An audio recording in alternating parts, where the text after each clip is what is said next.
a chill walk around the block. Made some breakfast and then I had a quick meeting. I've just been really starting my day slower lately, and I think that's really been calling me and feeling good. I feel like I used to be someone who worked out first thing in the morning and kind of really started in a very active place, but recently it just hasn't been sounding good to me. It's just been stressing me out thinking about doing that. So I don't know, it's just gone to show me that as you grow up, routines you had maybe if you were in school or you were a past student or just in a different phase of your life, it doesn't last forever, and that's okay and that's normal. And I feel like that's something I've been struggling to accept. I'm 3 years older, I'm living on my own, I'm working, I'm not in school, so it makes sense that routines change. If you're feeling like you're struggling to find a routine, no, you're not alone. I very much am struggling to find a routine, but also know that your routine is going to look different as you grow up and as you go through different phases of life, and that's completely normal.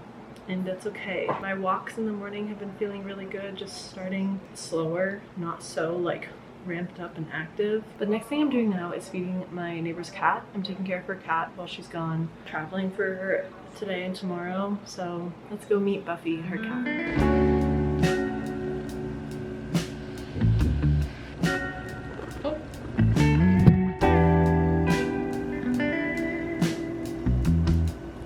Curious. I've just been working most of the morning. It's now almost 1 o'clock. Gerard's here too. I think we're just gonna get some lunch somewhere. I have a meeting at 2 o'clock, and then I don't know what I'm doing the rest of the day. I want to go to the gym. Yeah, just a regular day.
Hi, it's now like 7:15-ish. I'm back from the gym. It was a good workout, made some dinner, and honestly, I think I'm just gonna stay in the rest of the day. I don't know, this kind of just seems to be the routine of my evenings. Hanging out in my apartment, sometimes watching Gossip Girl, although I did just finish it yesterday. But I also want to address another thing. You might have noticed that I'm wearing an Apple Watch. I know I don't have to explain myself to anyone, but I just kind of wanted to talk about it quickly because I was honestly kind of nervous to show it in the vlog. I've shared my background of my eating disorder on this channel and shared how tracking calories was a big part of my eating disorder and was something really negative and disconnected and ruined my relationship with food basically. And originally I was doing that with a Fitbit and I was tracking the calories I was burning, tracking the calories of the food that I was eating. I have kind of steered away from any sort of like exercise watch tracking type of thing. But recently I have been struggling with like motivation to go to the gym and motivation to get up early and kind of move my body in healthy ways. I'm now this far in recovery, so I can recognize that my desire to push myself and gain more discipline around moving my body and getting outside and walking and going to the gym is not coming from a place of, oh, I want to shrink my body, oh, I need to burn X amount of calories. It's coming from a place of, I just want to feel good, I just want to do this for my long-term health and just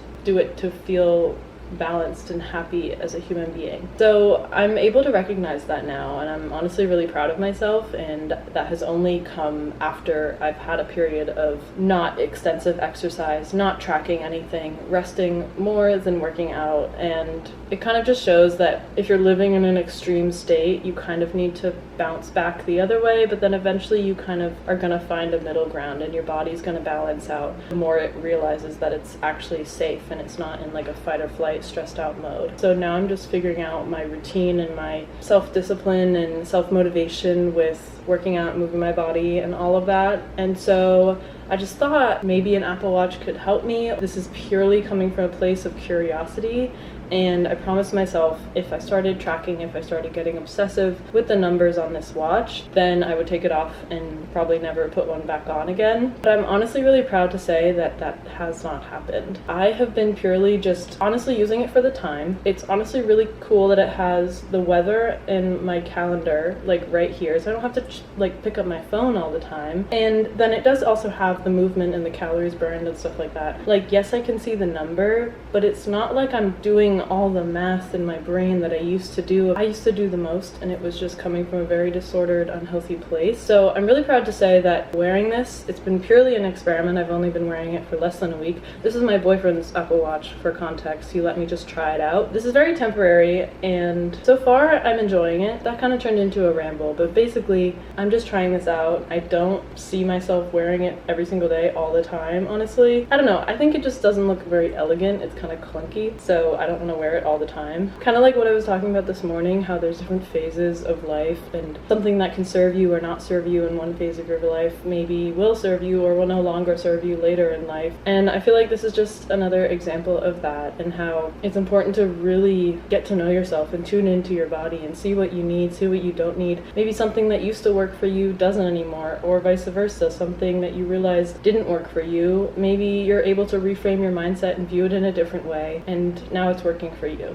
And that's what's happened with this watch. It feels very healthy and very open. So yeah, that's my little explanation for that. This is not me saying you should or should not wear tracking wrist devices. Honestly, if you're someone who has struggled with calorie tracking and obsessive working out and stuff like that, I would suggest coming away from it and getting rid of it for the time being. And then when you're feeling in a more balanced, healthy place and a healthier mindset around moving your body, maybe then try reincorporating it and see how you feel. So that's my opinion on wrist tracking devices. I don't think I'm gonna buy my own though, so I'll just keep using my boyfriend's whenever he doesn't want it.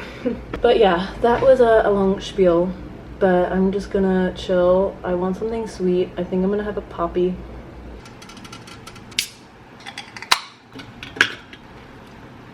This is the raspberry rose flavor, my current favorite.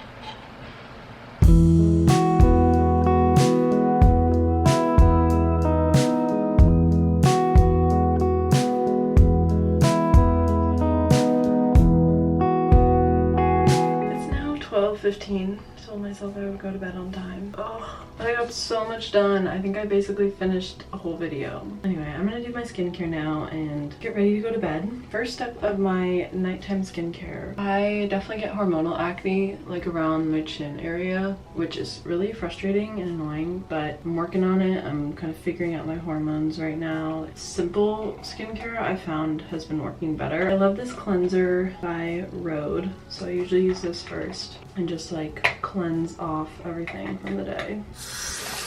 I always pat my skin dry. I read that somewhere. Then next I go in with the Ordinary niacinamide. I use the hyaluronic acid in the morning, as well as this new Lancome Clarifique. It's like a brightening pro solution. I've been liking that a lot. My skin doesn't do well with very heavy moisturizers at night. Niacinamide, different serums, it does well with that, because then it's not like leaving it dry, but it's not like really heavy. I love just also like taking this opportunity to like massage my face. It feels so good. And then on top of that, I use the Ordinary Retinoid, which I think has helped. I don't know. I feel like because I have acne, I can't really tell sometimes if things work or not. Maybe that means I haven't found the right things. If anyone knows what I'm talking about. Like, I feel like sometimes I'll notice a difference and it'll be great, but then like it'll be just because I'm not on my period or something like that. And then like my skin will just come back all crazy when I'm on my period. So I don't know. I feel like my skin fluctuates so much, it's hard to really tell like what helps and what doesn't. But overall, I know that these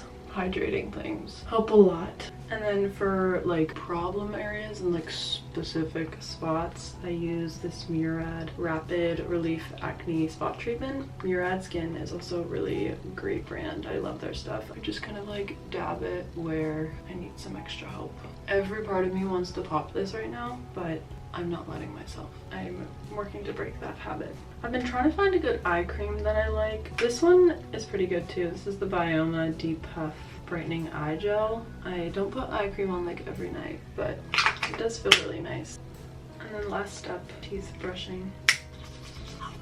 This is the book I'm currently reading. I am not a big reader, but trying to become one. I have made it only this far in probably like the whole summer and spring. I'm a slow reader. I am an inconsistent reader, but this one, honestly, I have a good feeling. I think I can actually finish it this time. I cannot remember the last time I finished a book, but reading always puts me to sleep. So I'm gonna read this. Thank you so much for hanging out with me today. I'm sending you all love. Take care of yourselves, and I'll catch you in the next video.